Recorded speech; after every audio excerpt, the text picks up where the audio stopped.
Today we're diving into one of the greatest ancient mysteries carved in stone, the secrets of the Pyramid of Khafre, hidden in plain sight at its summit. High above the desert floor, out of reach from looters and weathered by centuries, lie the last remaining casing stones of Khafre's pyramid. These brilliant white limestone blocks once covered the entire structure, transforming the pyramid into a smooth, gleaming beacon under the Egyptian sun. In its prime, it would have radiated like a divine monument, visible from miles away, inspiring awe and reverence in every citizen who gazed upon it. Structurally, the pyramid's inner mass is a rugged pile of stones, a massive support for the outer casing, the part that was truly meant to be seen. These outer stones weren't just decoration, they were an expression of power, precision, and architectural mastery. Unlike the rough core, the casing stones were cut and placed with astonishing care, using fine white Tura limestone that reflected sunlight with brilliance. In fact, these very stones might offer us a crucial key to understanding how this ancient wonder was built. I explored this concept in a previous video, where I compiled drone footage to examine and map the design of the top 47 courses of Khafre's pyramid. The response was overwhelming.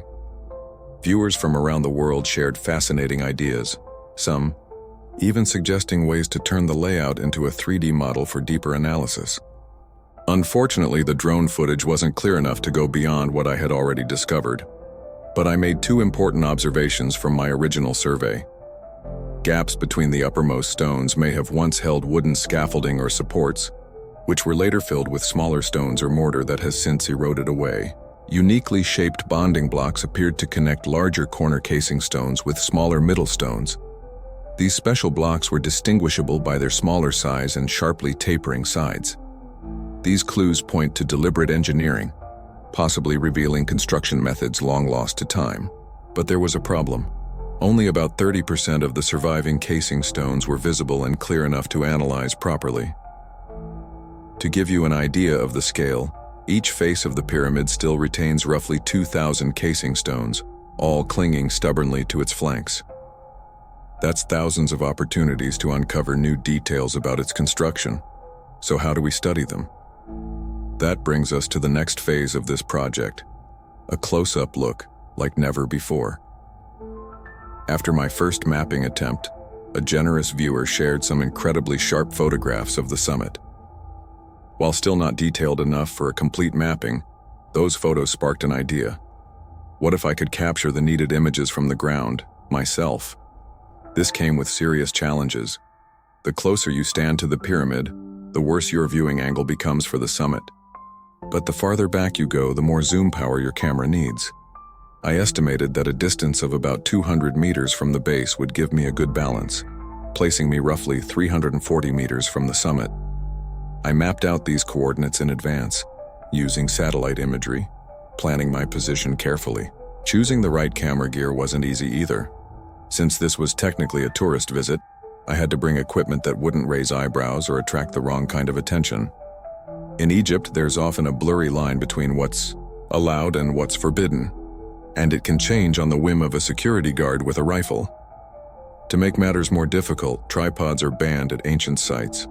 That meant I had to shoot everything handheld, using a lightweight setup that could still zoom far enough to capture the summit in detail.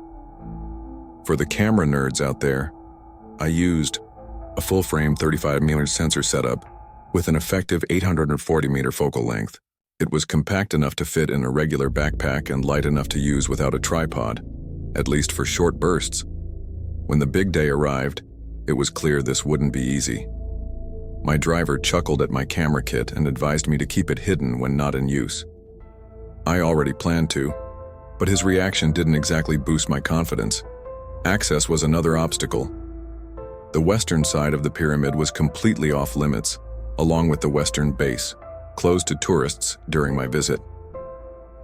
Venturing into these areas would not only break the rules, but carrying a large telephoto lens could easily attract attention I didn't want. So I stayed firmly within the boundaries of the law and pushed forward.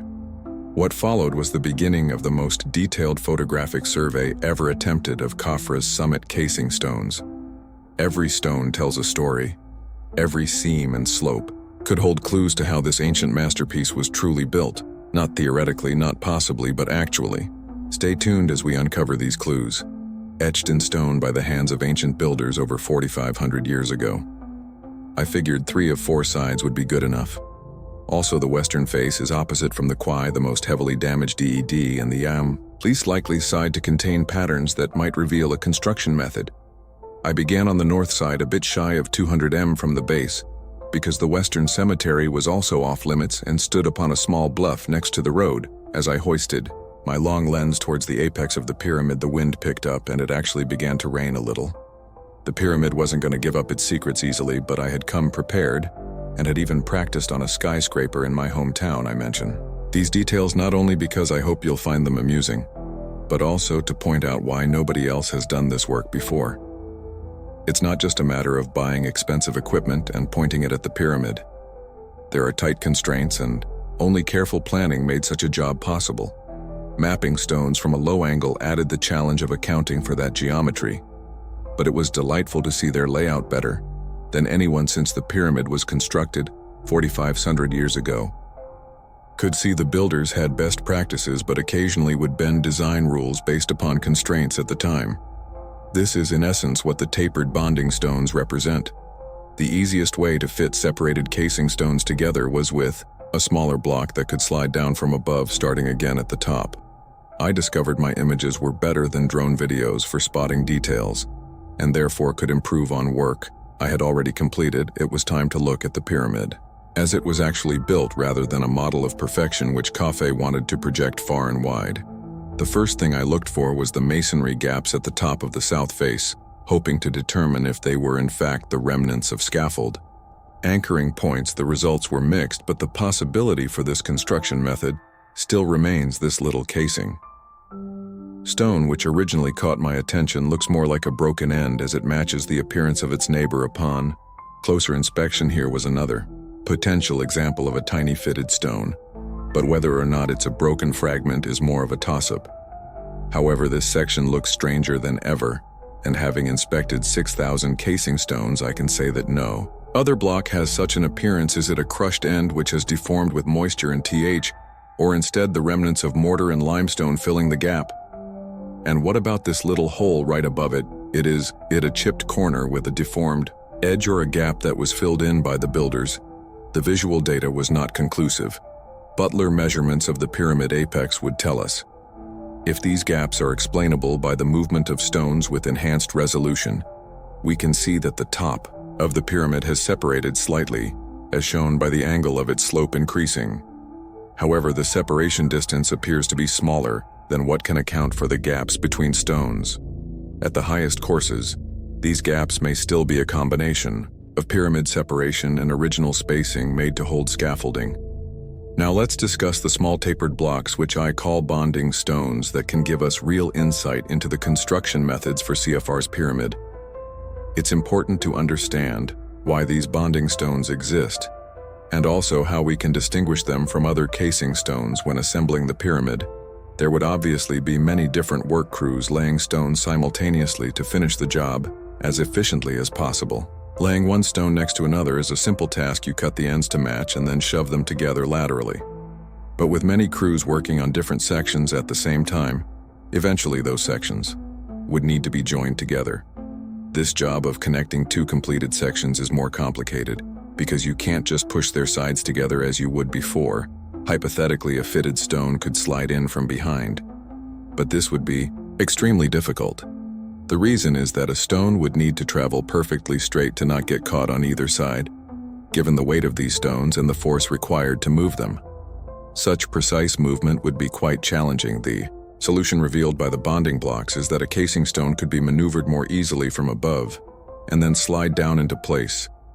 A quick final adjustment of the tapered edge would ensure a perfect fit every time. This explains the two key characteristics of the bonding blocks. The tapered edge allows the perfect sliding fit, and the smaller size makes it easier to maneuver into place. But it's important to remember, the Egyptian builders had incredible skills, and they could fit large stones together, using an enormous variety of shapes and sizes. Thus, the bonding blocks are not a rule of construction, but rather a byproduct of efficiency. having studied the stonework. It is clear that bonding stones didn't have to be small also. Sometimes you find a conspicuously small stone without a tapered edge that might have been fitted a different way.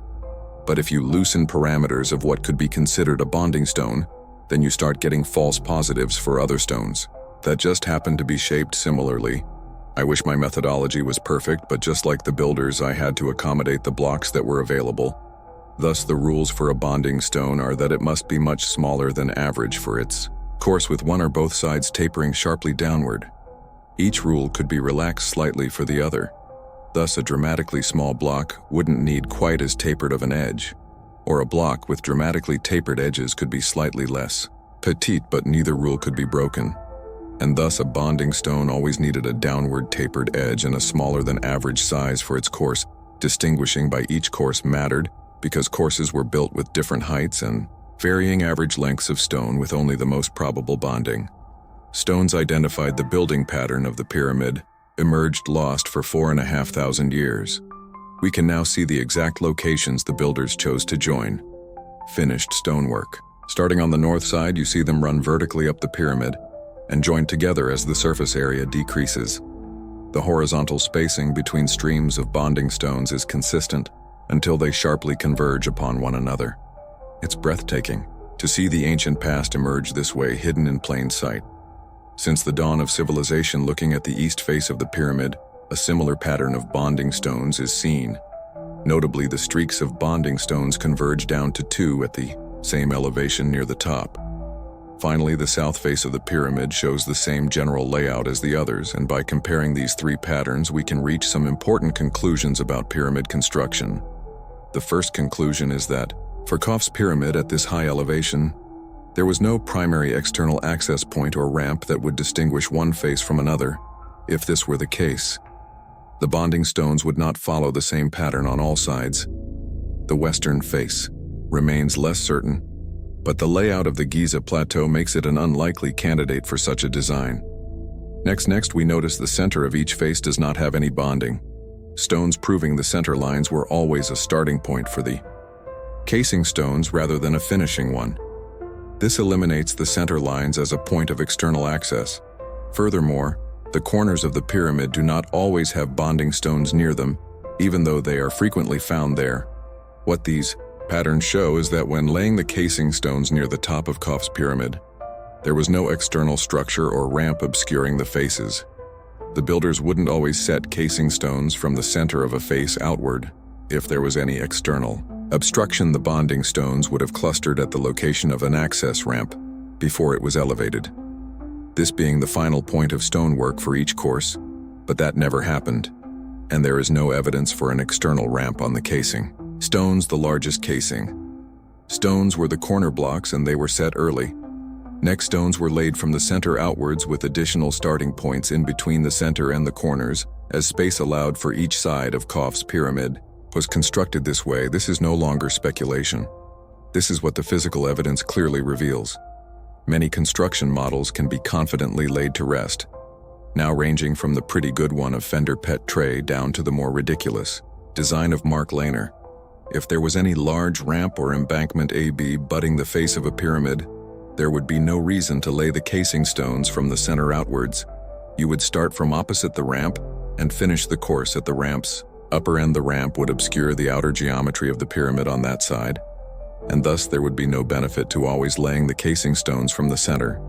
But if each pyramid face is free and unobscured, then a center line can be established, and the casing stones would be set extending from that position. I confess I'd hoped the casing stones would reveal an obvious construction solution, but at the very least they've eliminated many possibilities. There's still a lot more analysis and data that can be gathered, and I do believe determining how the largest pyramids were built is a solvable problem. This video is only a second step towards reaching that goal. The important message to convey is that we can solve big mysteries. If we take a close look, the pyramids are a literal mountain of evidence, and the clues are still there waiting to be found. I'm sure many of you watching will have wonderful ideas about what the next steps are for solving this mystery, and I encourage you to share them in the comments and via email. This video was a huge job, and there's a ton of interesting details that don't fit into a story. So for the next casing, Stone study, I'm going to need your help. Yes, you heard that right. We're going to tackle the bent pyramid casing stones as well. This pyramid still has about 70% of them in place, best preserved towards the bottom of the structure. But as much as I enjoy this work, I may lose my mind if I do it alone in solitude. So perhaps a collaborative effort in live streams will help me stay sane and let others notice details I might overlook. The bent pyramids. Casing stones are a much greater challenge because the courses don't always stay flat, sometimes combine or separate layers and have numerous patches where quick repairs were made. There's a lot more variables to account for, and it would be easy for one person to miss an important pattern. Also, because this channel is taking up an increasing amount of time and resources, I've opened up YouTube channel memberships for those who wish to give their support in that way. I'm also eternally grateful to everyone who has shared some kind words towards solving humanity's oldest mysteries. It's your passion and encouragement that keeps the work moving forward together. We can reconstruct the path past like never before. Thanks to everyone who watched this video to the end. Please subscribe to the channel to see more of this content. Give a like or comment.